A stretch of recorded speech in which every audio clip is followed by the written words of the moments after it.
Okay, so um, another week, here we are. Today's lesson, I'm really excited to go over. We're going to get a little bit more in depth, but today's going to be our short, it's our Sunday night huddle. So it's going to be shorter than our Wednesday one will be. But I'm hoping this at least brings up some conversations for us to be having throughout the week. So let me share this over. Are we recording? Yes, we are. Okay. Now I have the chat open, so you know what I always say, I'm a feedback queen. I love hearing from you guys in the chat as I'm talking. I want to know what's relating to you guys, what you feel about the things that I'm talking about, all of that. So don't hold back, use the chat feature and let me know, okay? So how to stop dwindling motivation from making you feel like you're already failing. So this is something that happens for a few reasons, and no one's wrong or to blame for this happening. It's common. And the reason is when we're losing weight, because we're losing weight and we're waiting for hormonal symptoms to change, like periods to regulate, conception, weight is kind of like one of the biggies, but there's a bunch of others that we're waiting for. So here we are, full of anticipation for these changes to happen. We're making effort, we're putting time in. Every day that you feel like crap feels like 10 days in one. I know that, I've been there, but you have to remind yourself, like, one crappy day doesn't mean everything's gone to shit. It just means that it was momentary. So, but it's natural to feel like that is a phase that you're in, which is what we'll go over. So let me make sure before I talk a big game about the chat, make sure that's open. How the hell do I get there? Okay, chat's open officially now. So, we're going to go over some of the common topics as to why we get into these funks. Why we could be making great progress, but because it's slow and because it gets kind of boring and every day it's the same thing, we're simultaneously wanting a new lifestyle and getting afraid that as we're adapting to this new lifestyle that we're doing something wrong. So that's why we want to bring our mindset back to being present. Okay. So number one on here, stop letting your thoughts control you. So I know that's so much easier said than done. I do not mean to say that condescendingly at all. I have definitely come a long way from years of working on this. So keep that in mind. That's the goal. The goal is to stop letting your thoughts control you. That's what we work towards. So don't be so mean to yourself if you're not quite there yet. That's why we're all here. Okay. Keep reminding yourself. This is not a program that's like, okay, you guys are going to be told something and you better be good. This is an ongoing progression. I know what it's like too. We're learning, we're changing the way we do things. This takes time, but the way you could focus on not letting your thoughts control you when it comes to recognizing that you aren't moving backwards, you aren't stuck, is to think, I'm not powerless. In the same breath you're going to take to sit there and say, I've just not been doing well, or I feel like I'm not going anywhere, it takes no effort to complain. It takes no effort to trash talk ourselves or to play ourselves like, the smallest violin in the world and really throw ourselves the pity party. Again, not saying it condescendingly, I have totally been there. It takes a lot of effort to sit down with what we perceive as failure at first and say, what can I learn from this, and make it into a plan. That's where we start to run into issues. So if we're just going to walk around saying like, oh, I'm just not doing anything, I'm not going anywhere, I'm just not, without diving into what our role is in that, if that is true, or if that's not just emotions.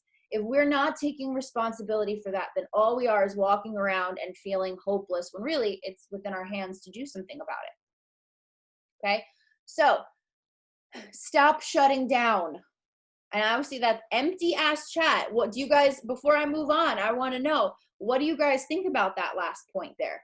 How many times have you guys just told yourself this whole thing about, like, I suck. Oh, I'm just falling off. Oh, life is crazy, blah, blah, blah. You know, we've all been there, when really we're not looking at our own responsibilities and where we could get better, because it's not about blaming ourselves when we're not doing a good enough job. It's about finding that helpful, because when we're not doing a good job and we figure out we're not doing a good job, we can either get upset with ourselves, which is not going to progress us any further, or we can then say, what am I not doing a good job at and why? How can I start to try? One way is dead end, and the other is problem solving. Okay. So stop shutting down. The following things screw us up. Okay. Justification. So sometimes when I get on the phone with some clients, there's like not a defensiveness, like a nasty defensiveness. It's just a block. It's a block because I think a lot of us feel that if we accept that we drop the ball on something, it means that we're doing badly, or we don't care enough, or we're not capable. We're attaching all that sentiment onto it. So when I see people justifying and saying like, well, it was a stressful week. Well, we had this is up in the air. It's not a usual week. Well, yeah, but if every week is a stressful week, then what are we doing? It's about figuring out how to do what you got to do with the stressful life, with the stressful week, how to not allow life's outside circumstances to dictate to you how well you take care of yourself, or how, I don't want to say how well you take care of yourself, because we all try, but how diligently you take care of yourself. You're just leaving that all up to, well, it was a stressful week. What can I do? When that's what we're here for. Okay. Talking ourselves off a ledge. That's a really common one with my perfectionists, with my people who internalize the stress and don't let anybody on the outside see that stress, but inside everything is on fire and shit's going down.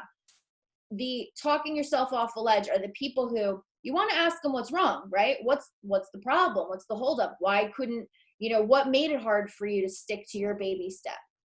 And these types are the positive, upbeat, no, I'm doing great, well, yeah, I know I didn't listen to this, and I didn't, text you when I was ordering takeout, and I know I just, went and ordered whatever. But like, I got a lot better at really being mindful about self-care. That's great. On a separate note, but I've done that as myself, and it's more so, it's not even because we're trying to excuse it to the other person, it's to ourselves. Like, it's setting up that feeling of, if I admit that I didn't do a good job, like, it would be too much, but that's keeping you in a fearful place to begin with. Okay. Not developing that and getting past that. Pride in getting back on track alone. Guys, please, if there is one thing you ditch in this academy, let it be the desire to make things harder for yourself because it feels like it would be better somehow.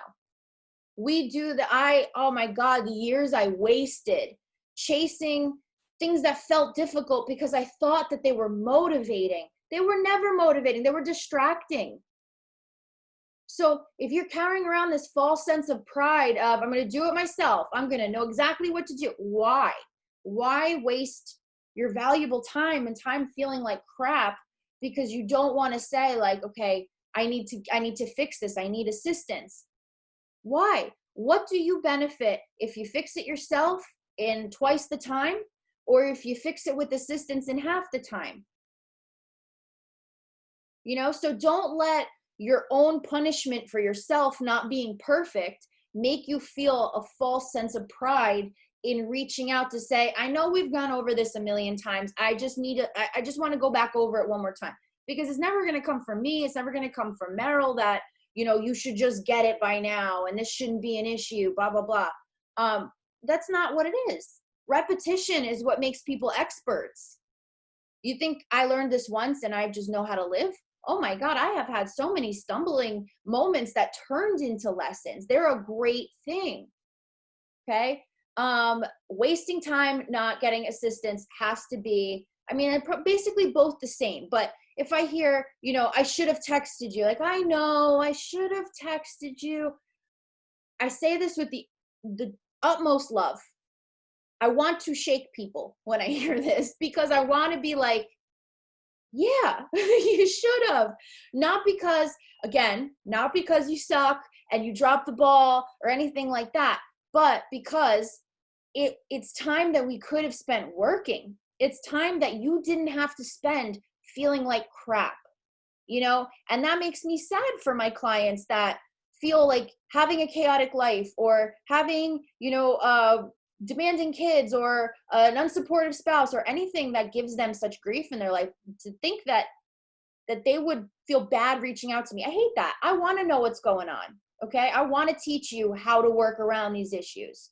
So if it becomes an issue of, oh, I just don't know what to say, send me an emoji. I've told you guys this. Just send me a random ass emoji and I will continue the conversation, you know, from there. Because if you're going through an emotional shitstorm, you're not necessarily going to want to type out a novella to me and send over. I get it. So just send the random emoji, but somehow do not wait for a call, or do not wait for me to text you and be like, why haven't you scheduled calls for you to get help? Because the only person who suffers at that point is you. It's not a bother to me to help out. I love it. Okay. So check up from the neck up. Don't guess, check. So before you start telling yourself, I have been doing shitty or any of the other things, before you start telling yourself on the other side, well, I've generally been like on track, so I don't know why I'm not feeling well or I'm not seeing results as much and blah, blah, blah. Don't go based on overall feeling. How many times do you get caught off guard not knowing what day it is? Why are you going to have somehow a precise recollection of the past 30 days stored in your brain that you could just pull upon? Nobody does. I don't care if you're like Mensa smart, most smart person in the world. You cannot possibly look back over a big chunk of time and know your actions at every moment in that time. It's just not human. So again, that's a defense. That is, if I don't have to dive into it, I don't, and this might be subconscious. I don't think anybody's like trying to connive, but subconsciously it's like, well, I generally think I've been doing good because it doesn't seem like you've been doing bad enough to warrant checking. That's exactly why you should check. That's exactly why. Make a list of all the things you think you should be doing. Hold on, my dog's going into the construction site. Mia, get out of there. Make a list of all the things you should be doing to be consistent and be on track. Okay. Write them out. What have we done so far? Rewrite your baby steps. Text Meryl, text me. Hey, can you just send me a reminder of all my baby steps? Let's work it out together. If there's something that, I look like a backyard again right now. If there's something that you need clarification on, go get it. Nobody's judging you here. We love helping, you know, but do a checkup from the neck up. Do something, make that list. Think back to when you want to, I will get to that, Simone. That's a good question. But think back to when you were doing well, when you were diligent, you know, and all that stuff. What were you doing then? What was truly the difference? Write it down so it's in front of you. Do not keep it up here. This doesn't have a great track record of pulling us through life shit, right? I mean, it's 2020, first of all. But second of all, if this was all it took, our own brain was all it took to fix all of this, why would we be talking? Why would any of you have invested in doing this? We are all in the same playing field, okay? So use this list as a way, if you can, try and think back the last few days, whatever, but use it then as a way to look for the next week. Each day, look at this list and I hate saying judge yourself, but look at where you could have maybe strengthened. Get comfortable with the concept of needing to look at areas you need to strengthen. Not as a way to be hateful of yourself, but as a way to have a goddamn plan as to what you're working on. Okay? Use that. and then commit. Oh, I wrote this in caps, so I must have been really feeling it when I wrote this note down. I don't even remember, but commit to what you have to do to get the results you've convinced yourself you're too cursed to ever achieve. We can talk ourselves out of anything. Don't let it happen. It's the biggest disservice you could do to yourself. Okay? Nothing that has happened is what will happen. Okay, so now number 4, my favorite. This came up a lot this week, but remember the law of attraction. Don't roll your eyes. Old me used to roll my eyes at that kind of stuff and be like, give me a break. Okay. Yeah. Law of attraction is really going to help. I got like a million things to do for work. I don't get paid nearly enough. I have to make sure that I'm eating well. I have to fix my symptoms. Blah, blah, blah, blah, blah. I get it. But also pay attention to how your attitude matches your outcome. And know that you have the power to change your attitude. You have the power to change your outcome. Whether you believe in the mysticism or not, the fact is, if you're not running around like a banshee, stressed all day, having cravings like crazy, feeling like, you don't know, you could get 4 periods in a month or none free or whatever like that, how is that making anything better? So at the very least, if buying into the law of attraction and really focusing on the energy in which you put out there, so that you are always someone that is living and acting in a way that is open and receptive to opportunities, at the very least, that as a fact, isn't that better? Anything that comes beyond that is a bonus, but we don't have to be down in the dumps. We don't have to be miserable. Again, this goes without saying, I do not mean clinical depression. Like this is not the same as that. What I mean is the idea of just like, oh, I'm cursed. Oh, why try? I'm lacking. I'm going backwards. Okay, you might be. So to move forward, what needs to be strengthened? Each one of these goes back to that question. So go prioritize learning more about the law of attraction. Before you poo-poo on anything that could have the possibility of changing your life, it deserves some more, research. That's the idea. That's what got me to get comfortable with the law of attraction and not feeling like a lunatic. Is I decided I'm going to learn about it. I'm going to form my own opinions about it. And at the end of the day, it'll improve my attitude. And if not, whatever. And if it does work out, well, shit. Imagine how much stuff I have attracted the opposite way by now, being as pessimistic, skeptical, and afraid of good things happening as I have been. That's who I was. And nobody believes me. I swear to you, I was a miserable wench. I promise. So like real ogre status. Didn't believe in anything good happening. Always waiting for the other shoe to drop. Always waiting for the catch. Like, oh, there's the smoke and mirrors. I knew it. Like that was me. And I wasn't friendly and positive and upbeat. I mean, I was loyal as hell. But when it came down to what I thought about myself, my own life, it was really like I just woke up every day and I'm like, let's see if things don't get screwed up today. Fat chance. That's how I started every day. And I was miserable and my life surrounded me in that misery. And I promise you, if at the very least you learn through law of attraction to treat yourself better and determine that your future is open. It's not determined for you. It's not, I said determined twice. You get what I'm saying. You get to see that your future is not determined for you already. Then the possibilities are endless. But feel free to text me or Meryl, or this is a good idea, and you guys can ask around in the chats and everything, but find a law of attraction buddy in the group. Find somebody who maybe doesn't feel quite as on board with it as you do, or maybe find somebody who is on board and doesn't know how the hell to practice it. Someone to hold you accountable, someone to exchange positive affirmations with, whatever. Get as granola with it as you want to be. But find a way to take it seriously, because what do you have to lose? Imagine all the shit we may have attracted us if it is true. So, stop thinking in illogical phases. This one is a big one. I catch myself doing this still. And it's just about finding that you do it and then stopping it. So in the classroom, there's this video called We Are Our Own Movie Producers. Some of you have seen it, so it'll be a refresher. But I highly recommend watching that. We create a narrative for ourselves. And it's a narrative based on a true story that we feel protects us. It's safe, you know, it doesn't let us get these wild ideas that we could do things, because in the past we've failed.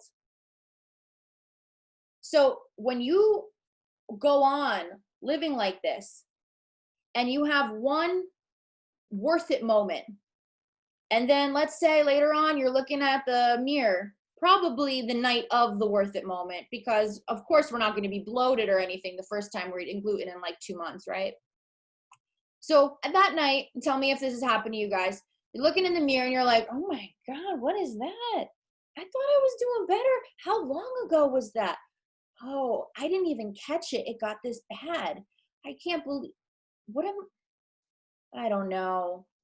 And then the next day, mindless snacking happens and you look up and you're like, oh God, no. See, yesterday, this is why I'm looking this way. Why am I going backwards? And it starts to just snowball. And then you start attracting what you don't want. You start noticing there's more food creeping in mindlessly. There's even less thought given to the baby steps. It becomes a snowball. And that becomes a phase.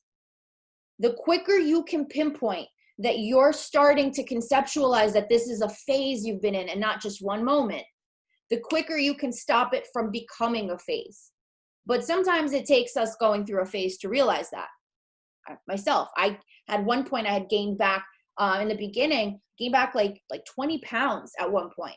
And I realized that's where I got this thing I teach, is that it's all our brains. It's all what we allow, our panic of things going wrong, our fear of committing to something and looking stupid, like all of those things, the fear of getting sicker and giving our hopes to something and it not working, all of that.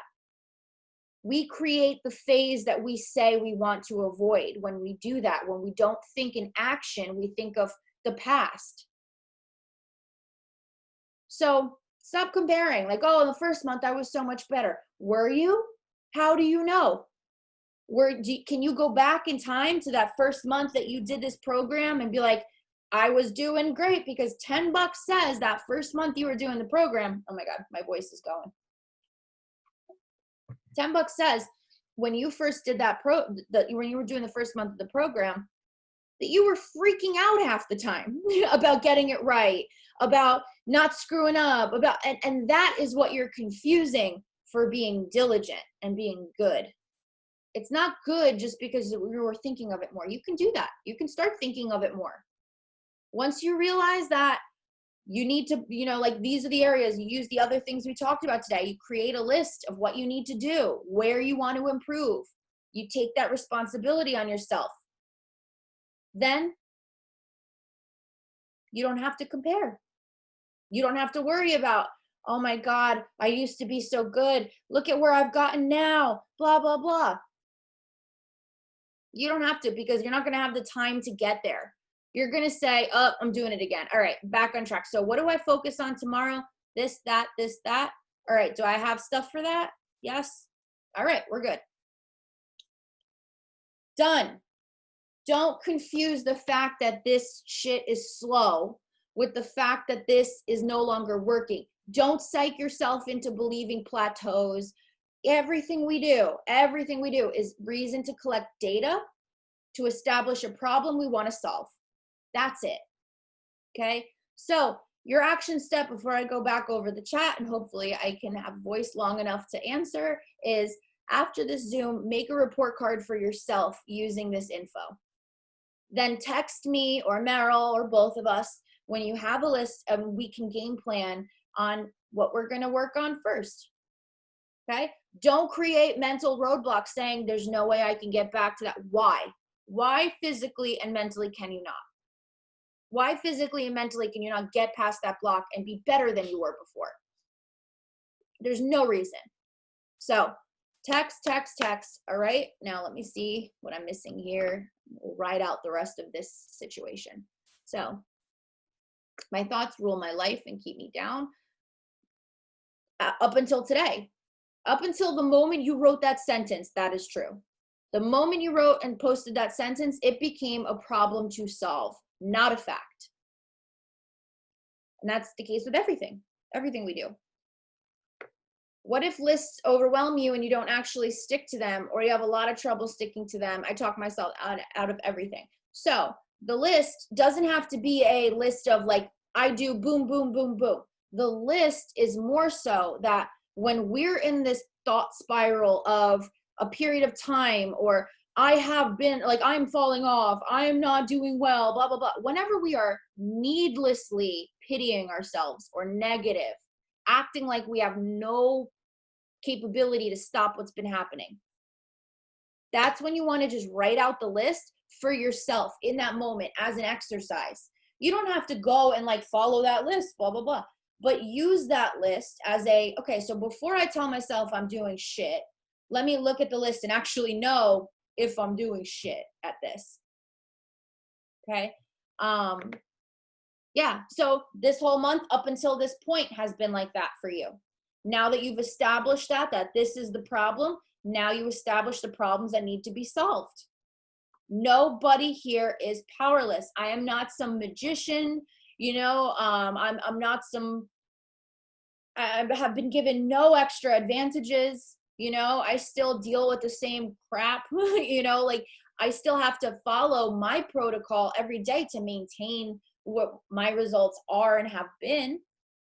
The minute I fall off, I see it, I feel it. So everything I'm saying to you guys, if I am capable of it, you are too. The only difference is time. The only difference, as long as the determination to get better is there, the only difference between you guys and me is time. That's all. Okay. So I want to hop off of here before I start coughing, but please feel free. I love hearing after this, you know, Cheyenne, text me. I hate jumping off at an important part like this, but definitely text me. But I hope that from this, you guys take away that it is our responsibility that as soon as we complain about a rut, you gotta like get in there and be like, no, this is bullshit. I'm not wasting my time. I'm not wasting my life. Like, what do I need to work on? Like, where do I start? And the great thing is you're all here. If you're finding yourself beating your head up against the wall, asking yourself, where do I start? You have a bunch of resources available to you to help you get there. Okay, so love you guys. Enjoy the rest of your Saturday. I am here for you. Meryl's here for you. I'm excited about tomorrow's webinar. Let me know if you have any questions, and you guys are awesome. So, bye.